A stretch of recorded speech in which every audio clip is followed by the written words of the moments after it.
जय जय रघुवीर समर्थ।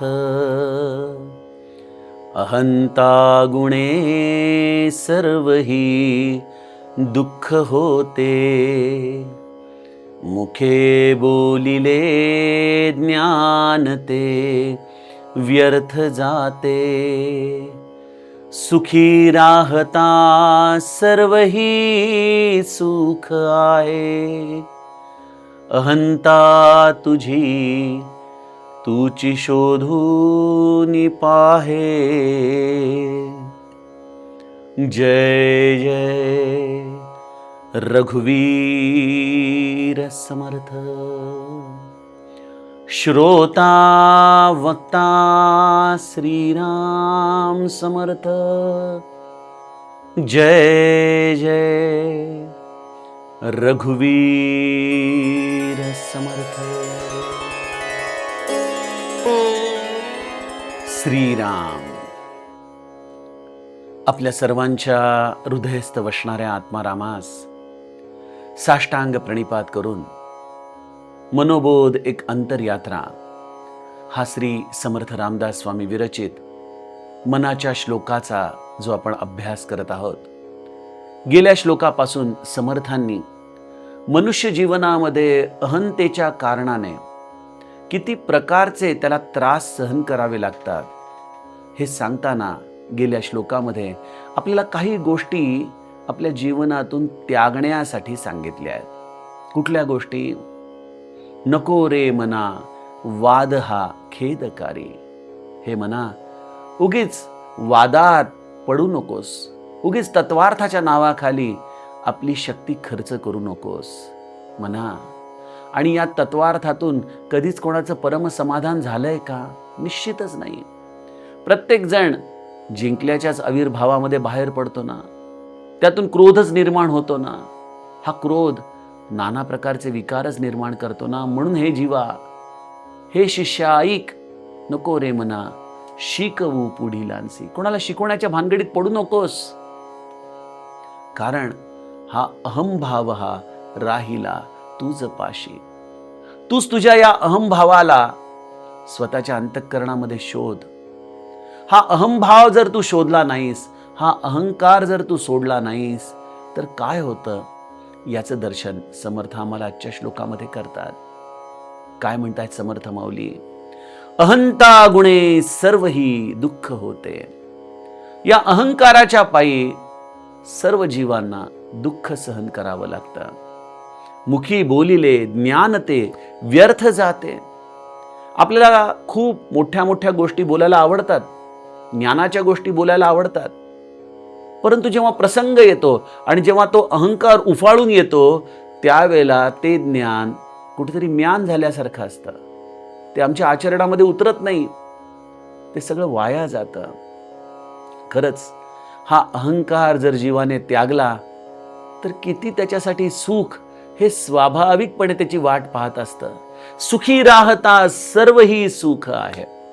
ज्याचा अहंभाव विरला, ज्याची अहंता संपली, तो स्वाभाविकपणे सुखी होतो। त्याला सुख प्राप्त करण्यासाठी वेगळं काहीच करावं लागत नाही। म्हणून समर्थ म्हणतात, अहंता तुझी तूची शोधून पाहे। अरे, सुखी राहण्याचं एवढं सुंदर शास्त्र उपलब्ध असताना म्हणा, तू का बरं त्या अहंकाराला कवटाळून बसलायस? त्यागून दे त्या अहंकाराला।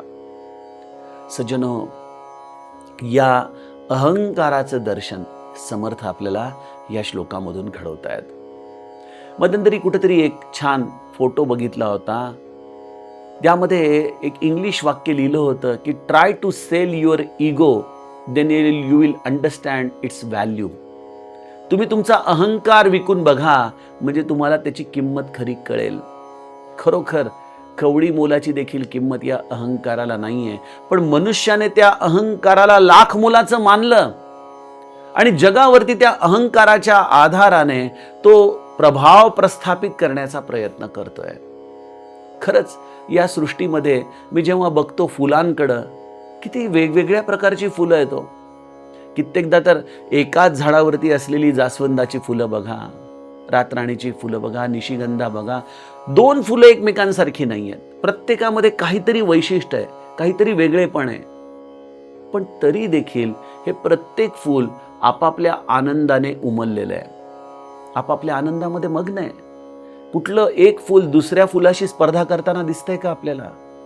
किंवा दुसरं फूल आपल्यापेक्षा छान उमललंय, अत्यंत सुगंधित आहेत, यामुळं हे मूर्छित झालंय असं दिसतंय का? नाही. जो तो आपापल्या पद्धतीने या झाडावरती आनंदाने उद्गम झालेला दिसतो. हे सुख आहे. कोणाशी स्पर्धा न करता, कोणाचा मत्सर न करता, कोणाच्या उत्कर्षामुळे खजील न होता. परंतु मनुष्य मात्रांमध्ये किंवा प्राणी मात्रांमध्ये मात्र आपल्याला ही भावना दिसत नाही. पशुत्वाचीच भावना दिसून येते. आपण बघतो हिंस्त्र श्वापद ही अन्न साखळी असल्यामुळं ठीक आहे, ही नैसर्गिक प्रक्रिया आहे. परंतु कित्येकदा जेव्हा आपण मनुष्य पातळीवरून या हिंस्त्र पशूंचा विचार करतो, तेव्हा अकारण कितीतरी हतबल झालेल्या अबला जीवांना, एखाद्या सुंदर हरणाला जेव्हा हे वाघ सिंह फडशा पाडत असतात, ज्या क्रूरतेने त्यांना ते मारत असतात, हे सगळं बघितल्यानंतर असं वाटतं की ही पशुत्वाची जाणीव केवळ प्राण्यांपुरतीच मर्यादित नाही, ही माणसामध्ये देखील आहे. माणूस देखील समुद्रातल्या माशाचं उदाहरण देतो की अरे, नेहमी छोट्या माशाला मोठा मासा गिळतच असतो, त्यामुळे तुम्ही मोठं होण्याचा प्रयत्न करा, अन्यथा तुम्ही गिळले जाल. या अहंकाराने आम्ही एक प्रकारे पछाडलो गेलेलो आहोत. या अहंकाराने आम्ही कसंही करून स्वतःला मोठं करण्याचा प्रयत्न करतोय, आपलं श्रेष्ठत्व सिद्ध करण्याचा प्रयत्न करतोय, एका भीतीपोटी करतोय. ही भीती आली कुठून? या भीतीचं मूळ कारण आहे अहंभाव. मी कोणीतरी आहे, मी त्या ईश्वरापेक्षा वेगळा आहे. या भूमिकेमुळं जेव्हा जीवाने जीवत्व ही अकारण स्वतःला उपाधी दिली, त्या सरशी हा भेद निर्माण झाला. दृश्य आणि द्रष्टा यामधला भेद त्याने स्वतःच करून घेतला. या प्रकृतीपेक्षा मी कोणतरी वेगळा आहे, हा अहंभाव त्याच्या मनामध्ये निर्माण झाला. आणि भेद निर्माण झाल्यामुळे स्पर्धा निर्माण झाली. जिथं स्पर्धा आहे तिथं भय आहे हारण्याचं, आणि जिथं भय आहे तिथं मनुष्याला काळजी आहे, आणि जिथं काळजी आहे तिथं स्वाभाविकपणे दुःख आहे. बघा ही चेन किती सुंदर आहे. अहंतेने भेद, भेदामधून भय, भयातून काळजी, आणि काळजीतून दुःख. म्हणून समर्थ म्हणतात की याचं रूट कॉज अनालिसिस केला तर लक्षात येतं, अहंता गुणे सर्व ही दुःख होते. मी त्या ईश्वरापासून वेगळा झालो, या भूमिकेला आम्ही जी मान्यता देऊन बसलेलो आहोत, खरंच काय आम्ही किती अज्ञानी असावं, आम्ही त्याच्यापासून वेगळे आहोत का खरंच? भगवद्गीता कंठस्थ करणं एक वेळ सोपं आहे, पण भगवद्गीता जगणं हे अत्यंत अवघड आहे. बघा, ममैवांशो जीव लोके जीवभूत सनातना. मी ईश्वर या प्रत्येक जीवाच्या हृदयामध्ये अंश रूपाने राहतो, हे भगवंत म्हणतोय. याचंच वर्णन जगद्गुरु तुकाराम महाराज विष्णुमय जग वैष्णवांचा धर्म या अभंगामध्ये म्हणताना सांगतात, कोणाही जीवाचा न घडो मत्सर. कुठल्याही जीवाचा माझ्याकडून मत्सर घडू नये. पण या अहंकारामुळं आम्ही एकमेकांशी स्पर्धा करताना त्याचा मत्सर करतो. तो जिंकला की आम्हाला कधी त्याचा विशेष आनंद होत नाही, खेद वाटतो आपल्या हारण्याचा. आपलं श्रेष्ठत्व सिद्ध करण्यासाठी आपण वेगवेगळे प्रकारचे क्लुप्त्या योजतो. हे सगळं कशातून येतं? अहंकारातून तर येतं ना. या अहंकारानेच मनुष्य हा निरंतर झुरत राहतो, दुःखी राहतो. आजच्या काळामध्ये आपण बघतोय, जगामध्ये एक राष्ट्र आपलं श्रेष्ठत्व सगळ्या जगावरती प्रस्थापित करण्याच्या निमित्ताने किती लोकांना यमयातनाला त्रास देण्यासाठी उद्युक्त करतोय. कशामुळं? हा देखील एक अहंकारच आहे की आम्ही श्रेष्ठ आहोत, या जगामध्ये आमचं सर्वत्र राज्य आहे, आम्ही सांगू तसंच जगाने वागलं पाहिजे. पण यामुळं ते तरी सुखी आहेत का? जिथं म्हणून काही संपन्नता या गोष्टीचा आपण विचार करतो, ती संपन्नता ही नेहमी भीतीतूनच निर्माण झालेली असते.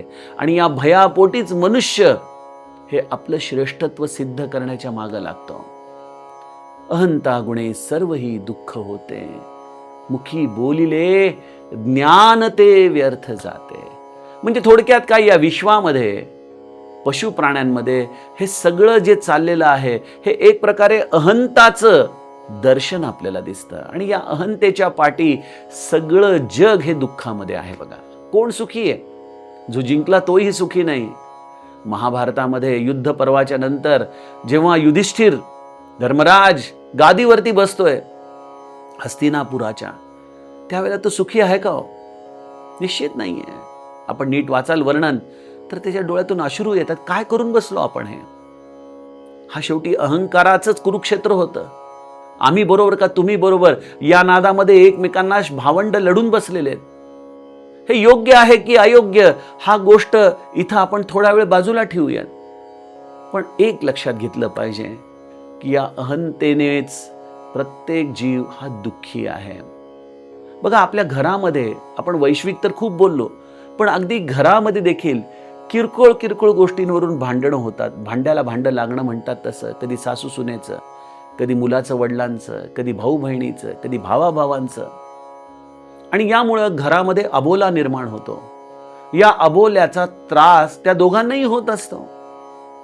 प्रत्येक जण या आगीमध्ये होरपळतो. याचं कारण एकच आहे, अहंता गुणे सर्वही दुःख होते. पूज्य मोरारी बापू एकदा त्यांच्या कथेमध्ये मी ऐकलं होतं की घरामध्ये भांडण झालं ना, जे होऊ शकणं स्वाभाविक आहे, पण ते जर झालं, टाळता आलं नाही, तर एक करावं, रात्री झोपण्याच्या आधी आपण ते भांडण मिटवून झोपावं. माफी मागावी, क्षमा करावी. आणि बघा, क्षमा करणारा मोठा, माफी मागणारा मोठा का आपण बरोबर आहोत या भूमिकेमुळं अड्डेतखोर भूमिकेमध्ये राहणारा मोठा? हा जर प्रश्न आपण स्वतःला विचारला आणि आपण म्हणाल नाही नाही माझं बरोबर आहे, मी का माफी मागू, तर पुन्हा एक लक्षात घ्या, हे देखील तुमच्या अहंतेचंच दर्शन आहे. त्यामुळं कुठल्याही वादात जो खरं मोठा मनाने क्षमा करतो, माफी मागतो, तो खऱ्या अर्थाने अहंतेपासून सुटण्याचा प्रयत्न करतो. आणि या अहंतेच्या पायी त्याचं मन मोठं झाल्यामुळं खऱ्या अर्थाने तो श्रेष्ठ ठरतो, ना की ज्याने त्याला माफ केलं आहे तो. परंतु प्रश्न असा आहे की हे आम्हाला सगळं कळतं, परंतु मनुष्य वेळ प्रसंग आल्यानंतर व्यक्तीला माफ करू शकत नाही. याचं कारण एकच आहे, मुखी बोलिले ज्ञान ते व्यर्थ जाते. आम्हाला ह्या सगळ्या गोष्टी कळतात, पण आम्ही नेहमी त्याला अपवाद समजतो की नाही नाही हे मी करणं शक्यच नाही. अशा पद्धतीने मनुष्य त्या गोष्टींना बाजूला ठेवतो. त्यांनी जरी जगाला कितीही सांगितलं समजावून, पण आपल्यावरती तो प्रसंग आला की मात्र त्याला ते सहन करता येत नाही. श्री महाराज त्यांच्या प्रवचनामध्ये एक फार छान गोष्ट सांगायचे, दोन मित्रांची.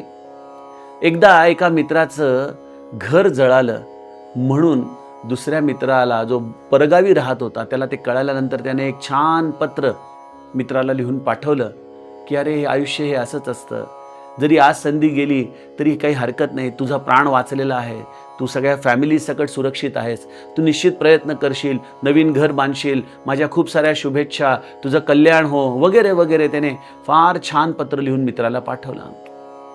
काय झालं, कर्मधर्म संयोगाने 2-4 महिन्याने ज्याने हे पत्र लिहिलं होतं त्या मित्राचे बँकेमध्ये असलेले पैसे बुडाले आणि बँकेमधली ठेव बुडाल्यामुळे हा रडायला लागला.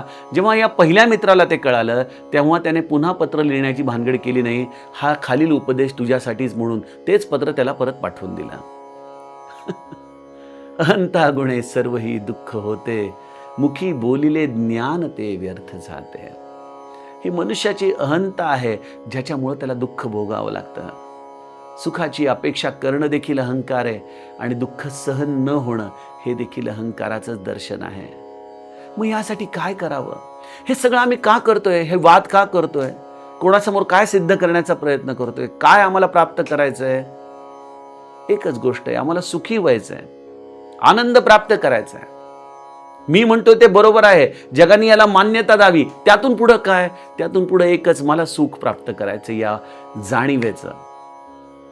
म्हणजे सगळ्या गोष्टींचं ध्येय तुम्हाला सुख प्राप्त करणं आहे ना. मग सुख प्राप्त करण्यासाठी त्या सुखाची आपण थेट अवस्था प्राप्त करायची असेल तर मग हा एवढा खडतर मार्ग जो कधीच सुखापर्यंत जात नाही तो का घ्यावा? समर्थ म्हणतात, सुखी राहता सर्वही सुख आहे.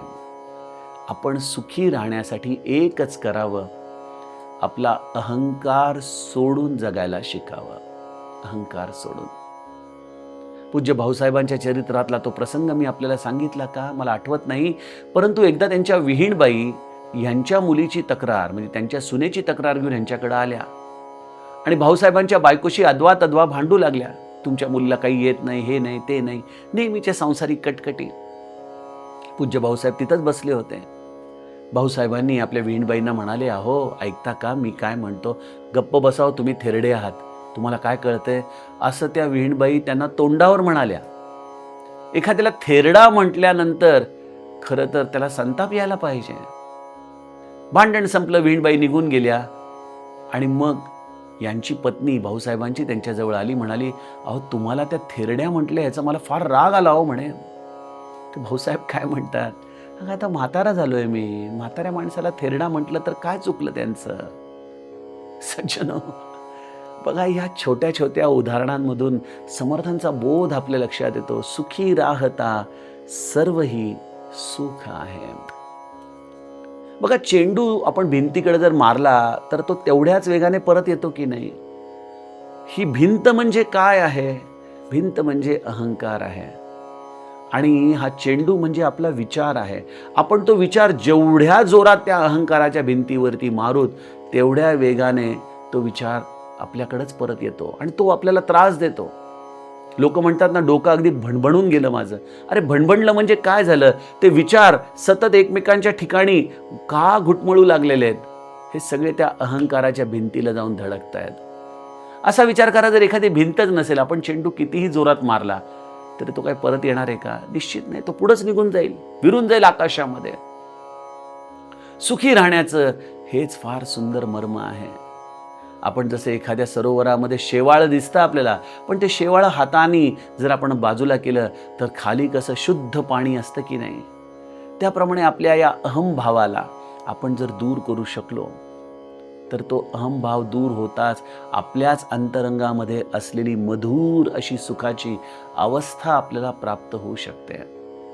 मग हा शेवाळाला दूर कसं करायचं? या अहंकाराला दूर कसं करायचं? सज्जनो, हा सगळ्या जगाला भेडसावणारा प्रश्न आहे बघा. आणि यामध्ये कोणीच कोणाला सांगू शकत नाही, कोणीच कोणाला. कारण की एखाद्या मधला अहंकार त्याला दाखवणं हा देखील आपल्यामधल्याच अहंकाराचं दर्शन आहे ना, होय की नाही? की अरे तू किती अहंकारी आहेस हे म्हणत असताना तो अहंकार आपल्याला दिसतो, हा देखील आपलाच अहंकार आहे. समर्थ म्हणतात की ह्याला उत्तर नाही. हे सगळी मिरर इमेज आहे. इथं माणसाला साधनेशिवाय पर्याय नाही, अंतर्मुखतेशिवाय पर्याय नाही. बघा आमच्या रावणाला किती जणांनी समजावलं. अगदी जर रामायणात आपण सुरुवातीपासून बघाल तर मंदोदरी आहे, माल्यवंत आहे, हनुमंत आहे, प्रहस्त आहे त्याचा चिरंजीव. कुंभकर्णाने देखील त्याला समजावून सांगितलं, बिभीषणाने तर लाथ खाऊस तर समजावून सांगितलं. पण रावण हा कोणाकडूनही सुधारला का? नाही सुधारला. मरताना देखील कुठे आहे तो राम, कुठे आहे तो लक्ष्मण, मी त्यांना मारणार, अशाच पद्धतीने तो भूमीवरती पडला ना. म्हणजे अहंकार हा बाहेरून कोणीच सोडवू शकत नाही, हा आतूनच सोडवावा लागतो. त्यासाठी साधन करणं, गुरुनिष्ठेने जगणं आणि आपण कोणीही नाही या भूमिकेमध्ये राहणं. आपण कोणीही नाही या भूमिकेसाठी एक सुंदर सूत्र आहे की आपण कोणाचे तरी आहोत, आपण महाराजांचे आहोत. या भूमिकेमध्ये जो स्थिरावला आणि जो आपल्या गुरूंना आवडेल असं वागू लागला, सज्जनो, अहंकाराचं विसर्जन अशा जीवांच्या ठिकाणी होतं आणि तो स्वाभाविकपणे सुखी होतो. हेच श्री समर्थांचं सांगणं. यातील पुढील श्लोकाचं चिंतन आपण उद्याच्या सत्रामध्ये बघूया. जानकी जीवन स्मरण. जय जय राम.